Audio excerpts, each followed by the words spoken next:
그날 아침 바람이 유난히 거칠었다. 산기슭 너머로 밀려오는 연기 냄새가 창틀 사이로 스며들었다. 처음엔 그저 이웃이 장작을 태우는 줄 알았다. 하지만 점점 그 연기가 짙어졌고 텔레비전 속 자막은 마을 전체에 대피 광고가 내려졌음을 알리고 있었다. 사람들은 하나둘 짐을 챙기고 트럭이나 오토바이에 몸을 실어 산 아래로 내려가기 시작했다. 그러나 상구 씨는 그대로 집에 남아 있었다. 작고 낡은 산속집, 그 안에서 상구 씨는 느릿한 손짓으로 창문을 닫았다. 이미 몇 년째 혼자였다. 허리는 굽었고 다리는 마음처럼 움직이지 않았다. 얼마 전부터는 지팡이 없이는 서기도 힘겨웠다. 병원에서는 도시 쪽 요양시설을 권했지만 그는 이 집을 떠나고 싶지 않았다. 아내와 함께 살던, 그리고 아내가 떠난 후에도 매일 아침 묵념하던 그 자리가 바로 이 집이었기 때문이다. 대피하라는 방송 소리가 라디오를 타고 흘러나왔다. 사람들은 다급히 문을 두드리기도 했고 이웃 중 누군가는 트럭에 태워보려고 설득도 했지만 상구 씨는 끝내 고개를 저었다. 괜찮네, 괜찮아, 불이 다 오기 전에 비가 올지도 모르지. 라는 말로 스스로를 위로했다.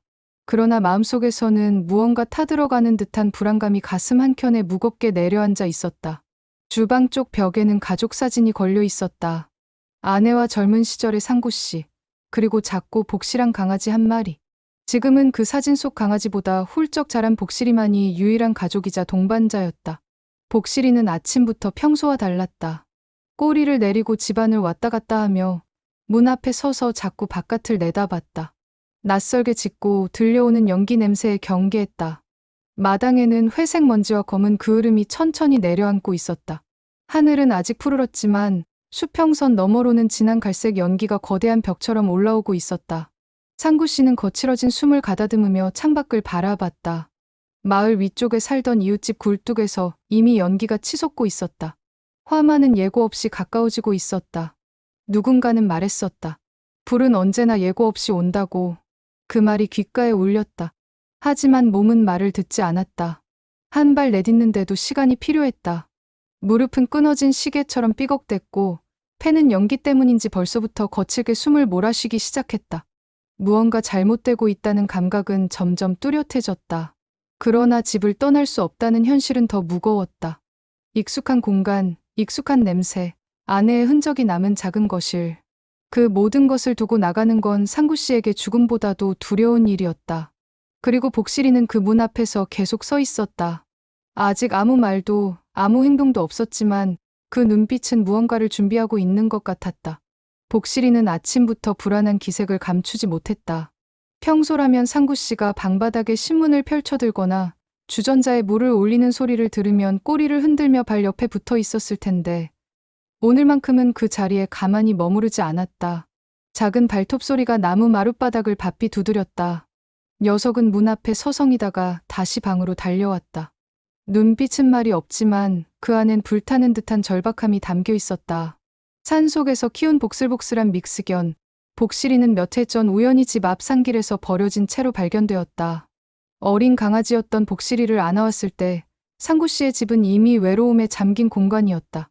그 이후로 복실이는 가족이 되었고 서로의 고요한 동반자였다. 하지만 지금 복실이의 행동은 익숙하지 않았다. 아니, 단순히 낯선 정도가 아니라 무언가를 알리고자 하는 명백한 의도가 느껴졌다. 첫 번째 짖음은 낮고 길었다. 평소에 그것처럼 이방인을 경계하는 소리가 아니었다. 마치 누구를 향해 간절히 말을 거는 듯한 무언가를 막으려는 몸부림 같았다. 상구 씨는 멍한 얼굴로 복실이를 바라보았다. 왜 그래? 복실아, 조용히 해. 괜찮아. 아무 일 없어, 속삭이듯 말했지만 복실이는 멈추지 않았다. 방 안을 한 바퀴 돌고 상구 씨의 무릎 앞에 털썩 주저앉았다. 두 눈은 상구 씨를 응시하고 있었고 그 눈빛은 불길한 기척을 담고 있었다. 상구 씨는 시선을 떼려 했지만 떨리는 손끝이 가슴 언저리를 스쳤다. 심장은 천천히 그러나 명확하게 빨라지고 있었다. 그때 복실이는 갑자기 상구 씨의 소매를 물었다. 작고 조심스러운 이빨이 천 조각을 가볍게 당겼다. 그 순간 상구 씨의 눈에 들어온 것은 열린 창밖의 하늘 한 조각, 그곳은 더 이상 파랗지 않았다. 희뿌연 먼지가 하늘을 가리고 있었고 나무 끝은 누군가 불을 댕긴 듯 타오르고 있었다. 복실이는 힘이 닿는 대로 상구 씨를 현관 쪽으로 끌었다. 앞발로 문을 두드리고 다시 돌아와 상구 씨를 바라보며 조용히 짖었다. 그 울음은 짧았고 낮았으며 마치 마지막 기회라는 듯한 호소였다. 상구 씨는 그 모습을 멍하니 바라보았다. 나가야 한다는 생각은 분명 있었다. 하지만 몸은 말을 듣지 않았다. 몇 해 전 당한 낙상 사고 이후로 계단을 오르는 것도 버거운 몸이었다. 산길을 따라 내려가는 것은 감히 상상할 수도 없는 일이었다. 복시라 상구 씨는 입을 열었지만 그 말은 곧 목젖에서 막혔다. 어쩌면 복실이는 알고 있었을 것이다. 상구 씨가 스스로 움직일 수 없다는 것을. 하지만 그럼에도 복실이는 포기하지 않았다. 다시 소매를 물고 더 세차게 당기기 시작했다. 그 이빨의 떨림, 그 작은 힘의 진동은 상구 씨의 몸속 깊은 곳까지 전달되었다. 한쪽 다리에 힘을 주고 일어나 보려 했지만 지팡이 없이 벌떡 일어서는 건 불가능에 가까웠다. 갑자기 복실이는 뒤로 돌아 몸을 낮추었다. 등짝을 보이며 자세를 취하는 모습은 마치 상구 씨에게 자신의 몸 위에 올라타라고 말하는 듯했다. 감정이 목구멍에서 끓어올랐다.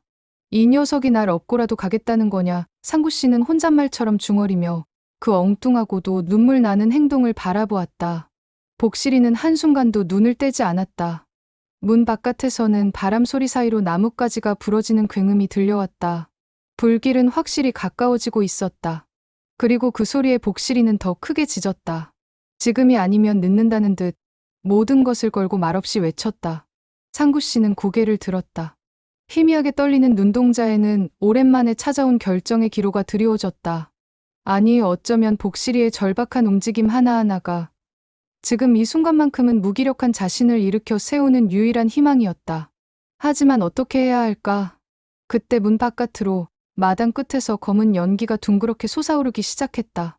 복실이의 짖음이 한층 더 거칠어졌다. 짧고 날카로운 울음소리가 실내를 울렸다. 창문 너머에서 새하얀 연기가 피어오르더니 그 뒤를 따라 선명한 붉은 불꽃이 번뜩였다. 처음엔 마치 무언가 착각인 듯 그 불빛이 눈에 담기지 않았다. 하지만 고요한 거실 안으로 들려오는 탁탁 타는 소리와 함께 공기마저 달라지기 시작하자 상구 씨는 단번에 깨달았다. 불이 옮겨 붙었다. 방 한가운데까지 밀려든 연기 냄새는 이제 눈을 자극할 정도로 짙었고 호흡은 빠르게 가빠졌다. 벽장 옆 장판 틈새로 무언가 타는 냄새가 올라왔다. 복실이는 소리 없이 방 안을 돌며 뛰었고 다시 상구 씨 앞에 멈춰 섰다. 그 눈빛에는 공포와 동시에 단념하지 않는 강한 의지가 담겨 있었다. 아니, 그건 간절한 요청이었다.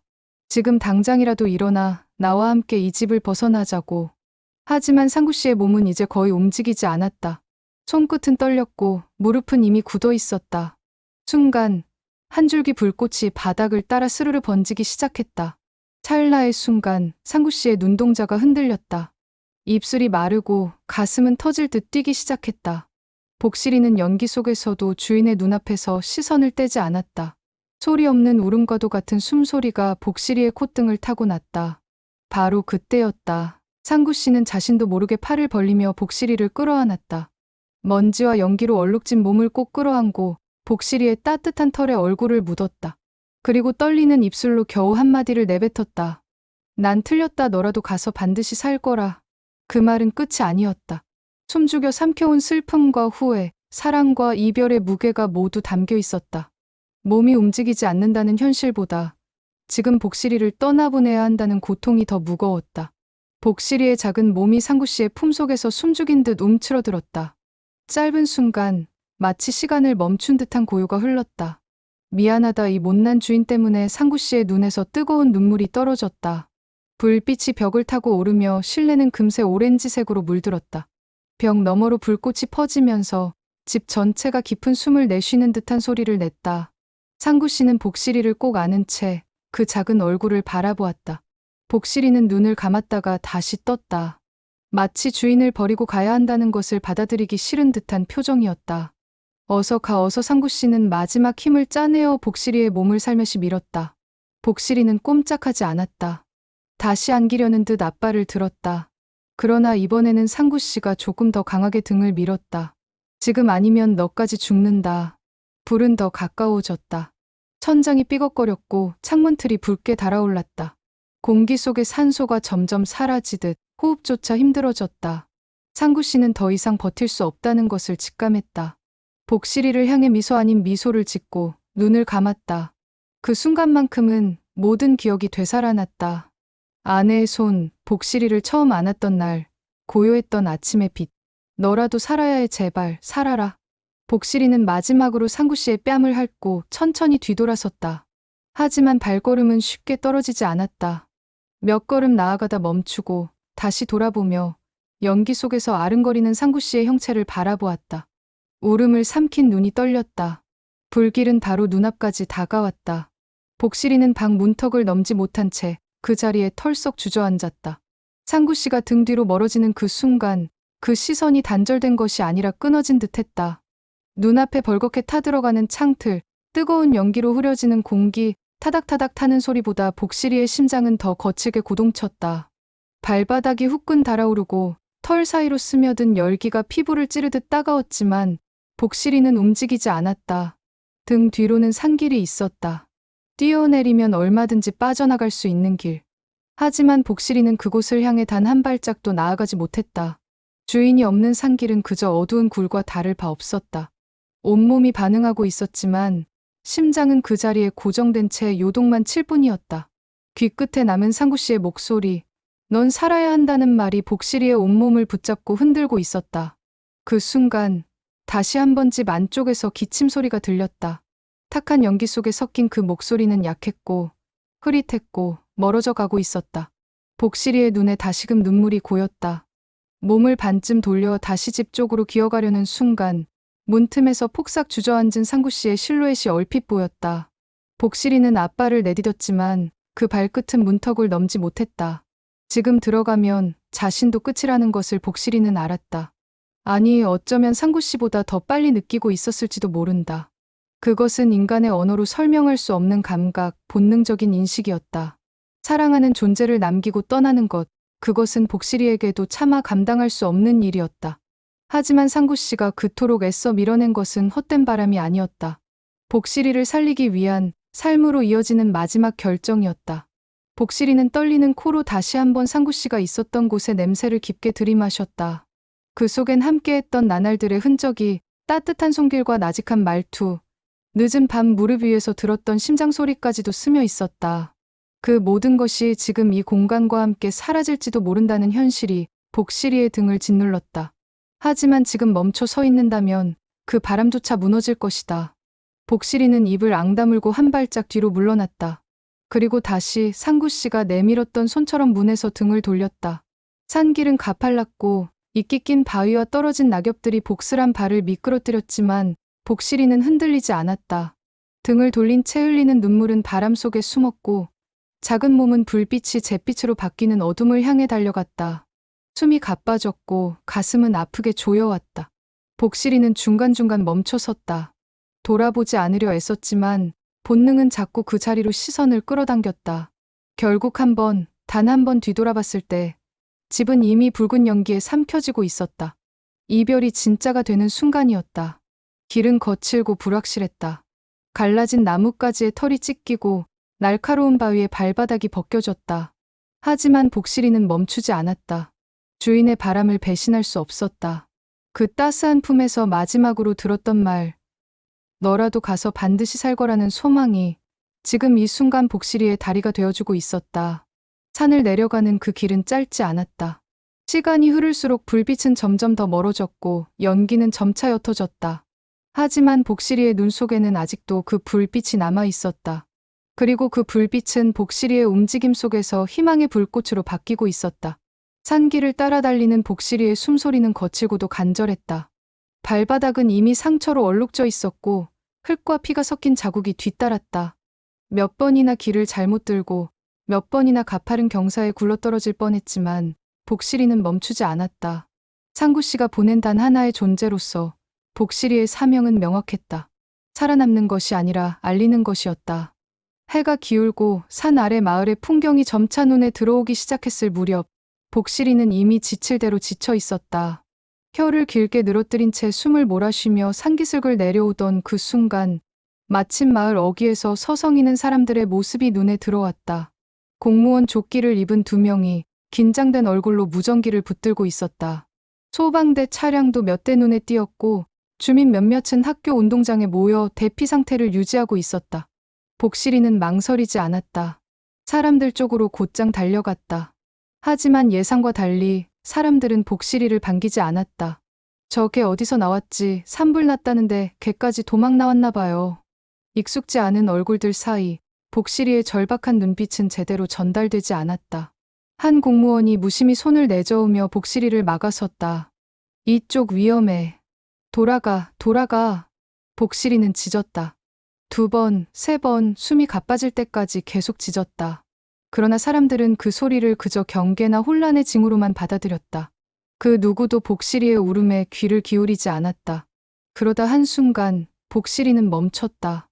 바닥에 바짝 엎드린 채 앞발을 낮게 뻗고 고개를 숙였다가 천천히 올렸다. 눈빛에는 말 없는 호소가 고여 있었다. 그런 복실이를 한참 바라보던 한 남자가 조심스럽게 다가왔다. 그는 진우 소방대원이었다. 몇 해 전 상구 씨가 추운 겨울 산길에서 미끄러져 도움을 요청했을 때 그를 병원까지 업고 간 바로 그 사람이었다. 진우 대원은 복실이를 빤히 바라보다가 문득 복실이의 목에 달린 낡은 목걸이를 발견했다. 이름표에는 복실이라는 2글자, 그리고 희미해진 주소 조각이 있었다. 산 쪽 맞잖아. 이게 저 위에서 온 거야. 순간 진우 대원의 얼굴이 굳어졌다. 설마 아직도 거기 계신 거야? 그 말과 동시에 복실이는 반응했다. 큰 소리로 다시 짖으며 진우 대원의 옷깃을 물고 끌기 시작했다. 이번엔 누구도 오해하지 않았다. 복실이의 이끌림은 단순한 본능이 아니었다. 그것은 명확한 목적과 경로를 가진 움직임이었다. 진우 대원은 무전기를 들어본다. 산 3지점 쪽 누가 확인 좀 해봐. 구조 요청 가능성 있다. 그리고 다시 복실이를 바라봤다. 얘가 길을 아는 것 같아. 내가 따라가 볼게. 그렇게 결정되자 복실이는 힘껏 몸을 돌렸다. 다시 산을 향해, 다시 불길 속으로. 사람들은 놀랐다. 방금 전까지 불안에 떨던 개가 순식간에 유도견처럼 산길을 앞장서 달리고 있었다. 진우 대원이 그 뒤를 따랐다. 바닥은 여전히 뜨거웠고 연기가 자욱하게 남아 있었다. 하지만 복실이는 똑바로 흔들림 없이 그 길을 되짚고 있었다. 중간중간 복실이는 멈췄고 뒤를 돌아보며 진우 대원이 따라오고 있는지 확인했다. 바위 틈, 갈라진 길, 쓰러진 나무를 넘으며 복실이는 길을 선택했고 마치 그곳이 수백 번 지나온 고향의 골목인 듯 정확히 기억해냈다. 그 눈빛에는 불을 넘어선 목표가 분명히 자리 잡고 있었다. 상구 씨를 향한 길이었다. 그리고 얼마 후 복실이는 마지막 능선을 넘었다. 낡은 집의 지붕이 반쯤 꺼진 채로 붉은 잿더미 속에 아른거렸다. 연기는 여전히 피어오르고 있었고 불은 아직 완전히 꺼지지 않았다. 복실이는 그 앞에 멈춰서서 다시 짖었다. 그 소리는 어둠을 찢었다.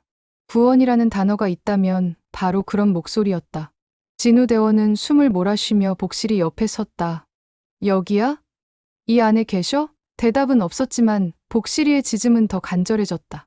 마치 지금 아니면 늦는다고 외치는 듯한 절규였다. 그 순간 구조의 시간이 시작되었다. 진우 대원의 발걸음은 무겁고 조심스러웠다. 눈앞의 집은 이미 반쯤 타 있었고 지붕은 가라앉아 검게 일그러진 그림자를 드리웠다. 불길은 한풀 꺾인 듯 보였지만 여전히 잔불이 살아있었고 뜨거운 김이 땅 위로 피어올랐다. 주위엔 잔해가 가득했고 발을 잘못 디디면 금세 무너질 듯한 불안정한 지형이었다. 복실이는 집 바로 앞에서 멈춰 섰다. 더는 들어가지 않았다. 그러나 그 눈빛은 말하고 있었다. 그 안에 상구 씨가 있다는 것을, 더 이상 자신이 들어갈 수 없다는 것을, 그리고 이제 누군가가 대신 들어가야만 한다는 것. 진우 대원은 헬멧을 고쳐 썼다. 방화복의 지퍼를 끝까지 끌어올리고 산소 마스크를 다시 확인했다. 무전으로는 백업 구조대원이 오고 있다는 소식이 전해졌지만 그는 기다릴 수 없었다. 더 늦으면 안 돼. 혼잣말처럼 중얼이며 타들어가는 현관을 향해 발을 디뎠다. 문은 이미 형체를 잃고 쓰러진 지 오래였다. 천장의 들보는 언제 무너질지 모르는 위태로움을 내뿜고 있었고 집 안은 매캐한 연기로 가득 찼다. 상구 어르신 들리세요? 진우 대원의 목소리는 연기 속에 묻혔다. 그러나 그 속에서도 그는 집안 구석구석을 더듬었다. 숨이 턱 막히는 듯한 순간 한 구석에서 희미하게 들려오는 기침 소리에 진우 대원은 얼어붙었다. 거기 계신 거죠? 움직이지 마세요. 제가 갑니다. 거실 구석 쓰러진 장 위에서 상구 씨가 몸을 웅크리고 있었다. 입가엔 검댕이와 재가 엉겨붙었고 숨은 간신히 이어지고 있었다. 그 눈이 간신히 떠진 채 진우를 바라봤다. 진우는 숨을 헐떡이며 무릎을 꿇고 그의 손을 꼭 잡았다. 어르신 복실이가 저를 데려왔어요. 지금 살아 계셔야 합니다. 복실이가 기다리고 있어요. 상구 씨의 입술이 미세하게 떨렸다. 그 이름, 복실.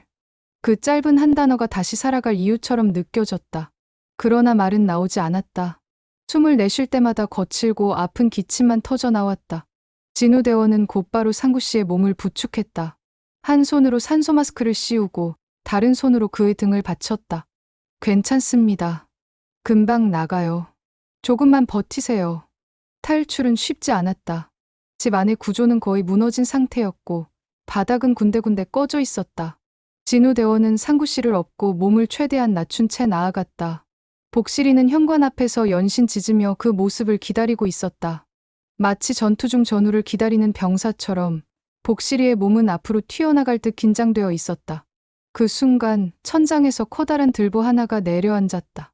먼지와 불씨가 사방으로 튀었고 진우 대원은 상구 씨를 감싸 안으며 뒤로 넘어졌다. 귓가에서는 귀가 멍멍해질 만큼의 굉음이 울렸고 머릿속은 잠깐 새하얘졌다. 그러나 다시 정신을 붙잡았을 때 그는 상구 씨의 얼굴 위로 떨어진 재를 털어내며 속삭였다. 안 됩니다. 여기서 절대 멈출 수 없습니다. 복실이는 바닥을 긁으며 진우 대원의 이름을 부르듯 짖었다. 그 소리가 희미한 의식 속에 등불이 되었다. 진우 대원은 남은 힘을 다해 몸을 일으켰고 마침내 불길 속을 뚫고 밖으로 나왔다. 구조 차량의 불빛이 시야에 들어왔다. 응급 구조대원들이 달려왔고 산소통과 들것이 뒤따랐다. 상구 씨는 들것에 실렸고 복실이는 그의 옆에서 계속 움직였다. 숨이 찼고 눈도 제대로 뜨지 못했지만 복실이는 여전히 상구 씨의 곁을 지키고 있었다. 누군가 물었다. 이게 누구예요? 진우 대원은 마스크를 벗으며 숨을 몰아쉬었다. 그리고 대답했다. 이 개가 이분을 살렸어요. 그 순간 마치 시간이 멈춘 듯 조용한 정적이 흘렀다. 그리고 그 안에서 복실이는 다시 한번 주인의 얼굴을 확인했다. 눈동자가 떴다. 살아 있었다. 이것이 기적이었다. 희뿌연 형광등 아래 조용한 병실 안. 창밖은 이미 밤이었다. 도시는 바쁘게 돌아가고 있었지만 이 작은 공간 안에서는 시간이 잠시 멈춘 듯 고요했다. 병실 창문을 타고 들어오는 바람이 얇은 커튼을 부드럽게 흔들었다. 기계음이 일정한 박자로 깜빡이며 상구 씨의 숨소리를 따라갔다. 산소 마스크는 벗겨졌고 팔뚝엔 아직 링거 바늘이 남아 있었다. 그 곁 작은 의자 위에 복실이가 있었다. 온몸에 묻은 그 흐름은 간호사의 손길에도 다 씻기지 않았다. 하지만 복실이는 그 자리를 떠나지 않았다. 마치 이 병실이 이제는 자신이 지켜야 할 또 하나의 집이라는 듯 눈을 감은 채 엎드려 있던 복실이는 상구 씨가 아주 미세하게 손가락을 움직이자 기다렸다는 듯 고개를 들었다. 침대 위 천천히 깨어나는 의식 속에서 상구 씨는 고개를 돌렸다. 무거운 눈꺼풀 사이로 복실이의 모습이 들어왔다. 마치 꿈을 꾸는 것처럼 연기 너머로 어렴풋이 떠오르는 그 작고 복슬한 몸.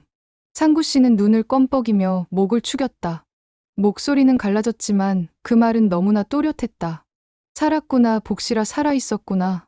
그 말 한마디에 복실이의 꼬리가 살짝 흔들렸다. 그러나 그보다 먼저 복실이는 고개를 침대 위로 올렸다. 천천히, 그리고 조심스럽게 상구 씨의 얼굴에 얼굴을 댔다. 뜨겁지도 차갑지도 않은 체온. 오랜 시간 함께한 존재가 다시 서로를 확인하는 순간이었다. 상구 씨의 눈가에 천천히 눈물이 고였다. 넌 날 두고 갔을 줄 알았어.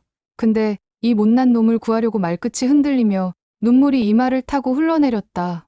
이번엔 내가 날 지켜줬구나, 복실아. 그 말은 속 깊은 곳에서 끌어올린 진심이었다. 지난 수년간 혼자라는 외로움, 몸이 무너지는 무력감, 다가오는 불길 앞에서의 두려움, 그리고 그 모든 순간을 함께 견뎌낸 복실이에게 처음으로 제대로 전하는 고백이었다. 내가 있어서 살아낼 수 있었다는. 복실이는 눈을 반쯤 감았다가 다시 떴다. 상구 씨의 뺨에 얼굴을 비볐다. 미동 없는 시간 속 그 움직임만이 두 생명을 이어주고 있었다. 병실 한켠 간호사가 조용히 문을 열고 들어왔지만 그 누구도 이 둘 사이의 시간을 방해하지 않았다. 모두 알고 있었다. 이건 단순한 구조가 아니라 하나의 약속을 지킨 기적이라는 것을. 그날 이후로도 상구 씨의 회복은 빠르지 않았다. 기도 손상과 연기 흡입의 후유증은 분명 남아 있었고 휠체어를 밀며 거실을 도는 시간이 하루의 대부분이 되었다. 하지만 어느 순간부터 상구 씨는 혼잣말을 줄였다. 그리고 더 자주 웃었다. 이유는 단 하나였다. 복실이가 곁에 있었다. 햇살 좋은 날이면 병원 뒷마당 휠체어 옆에 복실이가 조용히 누워 있었다. 발끝에 얼굴을 올린 채 눈을 감은 복실이는 마치 그날 타오르던 집 안에서처럼 상구 씨 곁을 떠날 생각이 없어 보였다. 상구 씨는 그런 복실이를 바라보다가 자주 되뇌었다. 이번엔 내가 날 지켰다. 복실아. 정말 고맙다. 그 말 속엔 살아있다는 것에 대한 경의, 그리고 함께 살아내는 삶에 대한 진심의 경건함이 담겨 있었다. 이제 상구 씨는 안다. 이 작고 충직한 동반자는 단순히 반려견이 아닌 인생의 끝에서 손을 붙잡아 일으켜 세운 존재라는 것을. 이제 그 둘 사이엔 아무 말도 필요 없었다.